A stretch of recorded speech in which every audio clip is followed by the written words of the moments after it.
नमस्ते बच्चों, यह है हमारा सर्वनाम का second part. Okay, second part मैंने पहले पार्ट में P1 P2 में हमने जो सर्वनाम सीखे थे वो सिर्फ पर्सनल प्रोनाउन के थे। ओके, उत्तम पुरुषवाचक के थे और उसमें हमने देखा था फर्स्ट पर्सन, सेकेंड पर्सन और थर्ड पर्सन के उदाहरण। ठीक है, अब हम देखने जा रहे हैं बाकी के सर्वनाम। अभी हम देखने जा रहे हैं। आप तैयार हो जाइए, अपना नोटबुक लेके खोल के लिखना शुरू कर लीजिए। ओके, सिर्फ टाइप्स लिख लीजिए और उदाहरण लिख लीजिए। ओके, उसका डेफिनेशन वगैरह नहीं चाहिए, सिर्फ टाइप लिख लीजिए और उसके उदाहरण 2 to 3 उदाहरण लिख लीजिए। ओके ओके, चलें क्या? हम चलें, तैयार हैं? ओके, बोर तो नहीं लग रहा है ना? बोर लग रहा है? व्याकरण जरा बोर ही है, लेकिन अंडरस्टैंड करोगे तो बहुत अच्छा लगेगा और इसे अगर आप सीख लोगे तो you can speak easily. Okay, you can speak Hindi easily. ठीक है, और पहला जो मोस्ट इम्पोर्टेंट था वो तो first person, second person, third person, इसीलिए वो कॉमन था सबके लिए। और 8th स्टैंडर्ड के बच्चे, आपका जो बाकी का प्रोनाउन है वो आपके हायर क्लासेस में भी आपको प्रयोग होगा, क्योंकि 8th स्टैंडर्ड से आप हिंदी सीखना, आपका हिंदी क्लास रुक जाएगा, है ना। जो बच्चे हिंदी का सब्जेक्ट लेंगे सिर्फ उन्हें ये यूजफुल होगा। ठीक है, ठीक है, चलते हैं। प्रोनाउन देखिए, सर्वनाम के प्रकार हमने देखा था। पुरुषवाचक सर्वनाम, निजवाचक सर्वनाम, निश्चयवाचक सर्वनाम, अनिश्चयवाचक सर्वनाम, संबंधवाचक सर्वनाम, प्रश्नवाचक सर्वनाम। ओके, पुरुषवाचक सर्वनाम पर्सनल प्रोनाउन, निजवाचक सर्वनाम रिफ्लेक्सिव प्रोनाउन एंड निश्चयवाचक सर्वनाम डेफिनेट प्रोनाउन, अनिश्चयवाचक इंडेफिनेट प्रोनाउन, संबंधवाचक रिलेटिव प्रोनाउन, प्रश्नवाचक इंट्रोगेटिव प्रोनाउन। ठीक है, चलें देखिए, इसमें हम पहले देखने जा रहे हैं निजवाचक सर्वनाम, रिफ्लेक्सिव। पहला हमने देख लिया था, पर्सनल प्रोनाउन हमने पहले देख लिया था ना, लास्ट स्लाइड में, लास्ट क्लास में हमने देख लिया था। अब यहाँ से हम शुरू करने जा रहे हैं निजवाचक सर्वनाम, रिफ्लेक्सिव प्रोनाउन। जो वक्ता अपने लिए आप या अपने आप का प्रयोग करता है वहाँ निजवाचक सर्वनाम माना जाता है। The person who is using the word myself, okay, myself, ourself, yourself, likewise, those pronoun is said to be as a reflexive pronoun, निजवाचक सर्वनाम। यहाँ हिंदी में एग्जाम्पल देखिए, आप ही, आप ही, आप ही मैं अपने आप ही ये सब कर लूंगा।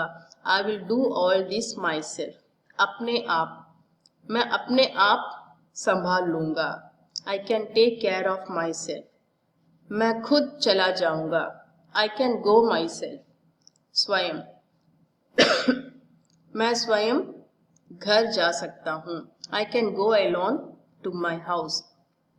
So the word which are used to ourselves, the thing which we are going to do ourselves, okay, those words are said to be as a निजवाचक सर्वनाम, reflexive pronoun।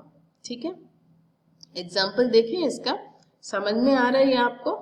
2 to 3 टाइम्स अगर आप स्लाइड देखेंगे तो आपको समझ में आ जाएगा। ठीक है, एग्जाम्पल देखिए इसका, देखिए, आप ही, अपने आप, खुद, स्वयं। सिंगुलर का है myself, in English myself, yourself, himself, herself, itself. Plural में देखिए ourself, yourself, themself. ठीक है, अब देख रहे हैं हम निश्चयवाचक सर्वनाम, डेफिनेट प्रोनाउन। ओके, जो सर्वनाम शब्द किसी निश्चित व्यक्ति, वस्तु अथवा घटना की ओर संकेत करे उसे निश्चयवाचक सर्वनाम कहते हैं। जो सर्वनाम शब्द, the word, the pronoun word, okay, किसी निश्चित व्यक्ति, डेफिनेट पर्सन, निश्चित, डेफिनेट पर्सन, वस्तु, थिंग्स और घटना, इंसिडेंट की ओर संकेत करता है. दैट शोज, संकेत means to shows, show. The word which shows the definite person, definite things or definite any incident is, that word is said to be as a निश्चयवाचक सर्वनाम. उसे हम निश्चयवाचक सर्वनाम कहते हैं. ठीक है. जो शब्द किसी व्यक्ति, वस्तु या घटना की ओर संकेत करता है उसे निश्चयवाचक सर्वनाम कहते हैं. जैसे यह, वह, ये, वे आदि. यह इज अ निश्चित वर्ड. यह लड़की, यह लड़की. So this girl, that is definite. There is one girl. Okay, about that girl we are speaking. So यह लड़की, वह लड़का, that girl. Okay, definitely there is a one boy about whom we are speaking, that boy. ये लड़कियां, these girls. वे लड़के, those girls, those boys. Okay, so the thing which are there, definitely which are there, we can see through our eyes, and that we can believe that there is a boy, there is a girls. Okay, that word shows the निश्चयवाचक सर्वनाम. that word is called a निश्चयवाचक सर्वनाम. ठीक है. Example देखिए. यह पुस्तक सोनी की है. This book is Soni's. ये पुस्तकें रानी की है. These books are Rani's. वह कार मेरी है. That car is mine. यह एक गाय है. This is one cow. वे नेहा के खिलौने हैं. Those are Neha's toys. यह चित्र मेरे द्वारा बनाया गया है. दिस चित्र is a picture. This picture is drawn by me. बनाया गया है, drawn by me. Okay, see यहाँ पर सब निश्चिंत है, वहां पर थिंग्स निश्चिंत है. That is definitely there is some things about what we are speaking. Okay, चले नेक्स्ट स्लाइड. ओके, अनिश्चयवाचक सर्वनाम, इनडेफिनेट प्रोनाउन. जिन सर्वनाम शब्दों से वस्तु, व्यक्ति, स्थान आदि की निश्चितता का बोध नहीं होता है वे अनिश्चितवाचक सर्वनाम कहलाते हैं. The word which do not show that there is a definitely thing is lying about what we are speaking, those word is called a अनिश्चयवाचक सर्वनाम. ठीक है बच्चों, समझ में आ रहा है. सीधे निश्चयवाचक में हमने क्या देखा था? the thing is there definitely about what we are speaking, but now the thing is not there. We have a doubt whether the thing is there or not. Things are there or not about the person it's there whom we are speaking is there or not. Okay, so those type of words are said to be as a अनिश्चयवाचक सर्वनाम, indefinite pronoun. जिन सर्वनाम शब्दों से वस्तु, व्यक्ति, स्थान आदि की निश्चितता का बोध नहीं होता वे अनिश्चयवाचक सर्वनाम कहलाते हैं. जैसे फॉर एग्जाम्पल, कोई, somebody is there outside the door, but I don't know who is that. Can you understand? A boy is standing outside the door means there is a boy. Somebody is standing outside the door, but whom I don't know. Can you understand the difference? There the thing is definitely lying, but here the thing is not. We have a doubt about the things or the persons or the incidents which has been held there. Okay, कोई और कुछ लोग आए हैं. Some persons has come. कुछ लोग आए हैं. Some persons has come, but I don't know which persons have come. Okay, some persons have come. but I don't know definitely who are they. Okay, so कोई और कुछ, these are the example of अनिश्चयवाचक सर्वनाम. अनिश्चयवाचक सर्वनाम के उदाहरण देखिए. मुझे कुछ खाना है. I want to eat something.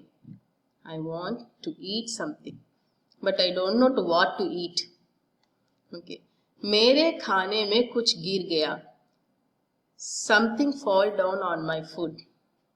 Something fall on my food.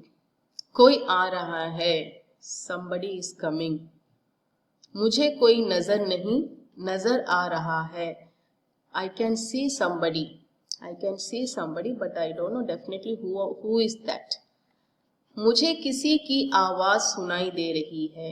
I can listen somebody's voice. किसी की आवाज. I can listen somebody's voice, but I don't know whose voice was that. So here indefinite voice, indefinite pronoun. मैं कुछ फल लाया हूँ. I brought some fruits. Don't know, but what fruit I don't know. Okay, कुछ fruits लाया हूँ. I brought some fruits, but I don't know what fruits. So here lies the indefinite pronoun, अनिश्चयवाचक सर्वनाम. समझ में आ रहा है बच्चों आपको? समझ में आ रहा है ना? ओके, ठीक है. और देखिए, संबंधवाचक सर्वनाम. संबंधवाचक सर्वनाम. जिन सर्वनाम शब्दों का प्रयोग किसी वस्तु या व्यक्ति का संबंध बताने के लिए किया जाए, वे शब्द संबंधवाचक सर्वनाम कहलाते हैं. जिन सर्वनाम शब्दों का प्रयोग, the सर्वनाम words which are used to किसी वस्तु, things, व्यक्ति, people का संबंध बताते हैं. The relationship between the relationship of the word which shows the relationship of that things or about the person, that word is called a संबंधवाचक सर्वनाम. ठीक है बच्चों, वे शब्द संबंधवाचक सर्वनाम कहलाते हैं. जैसे, वैसे, जिसकी, उसकी, जितना, उतना, जो, सो आदि. डाउट है आपके लिए बहुत सारा, है ना? Okay.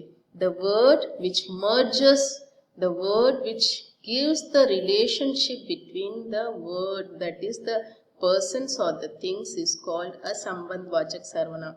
In this sentence you can see that when we are using jaise, वैसे will also be there in that sentence. If जिसकी is there, उसकी also will be there in that sentence. If जितना is there in that sentence, उतना will also be there in that sentence. जो, if जो is there in that sentence, so will also be there in that sentence. So if you find the words like this, जिसकी, उसकी, जितना, उतना, जो, सो, that sentence, that words are called a संबंधवाचक सर्वनाम. That in that sentence संबंधवाचक सर्वनाम is there. ठीक है, देखिए इसका एग्जाम्पल नीचे उतर गया ये. ओके. जो बच्चे परिश्रम करते हैं वो सफल होते हैं. सी यहाँ पर जो, वो. The children who are working hard, परिश्रम करते हैं, working hard, वो सफल होते हैं. They will success. The children who works hard, they will success. So जो, वो is a संबंधवाचक सर्वनाम. देखिए, जो बच्चे, ये जो बच्चे का रिलेशनशिप उन्होंने किससे किया है? जो सफल होते हैं.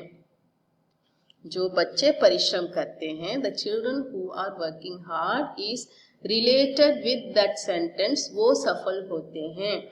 They will get success. जैसा कर्म करोगे वैसा फल मिलेगा.